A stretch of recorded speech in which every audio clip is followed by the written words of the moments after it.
Вот люди, очередной брак инструмента от компании Васаи. Ну, что-то делать не умеют все равно, блядь, а берутся один хер. Смысл в чем? Видите, бита, да?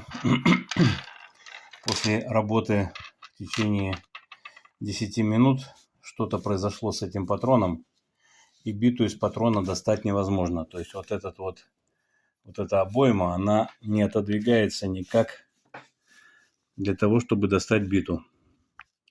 С чем связано, пока непонятно. Сейчас будем кулибить. Но это уже не первый раз произошло. Это уже 5-й или 6-й раз на этом инструменте Васаи.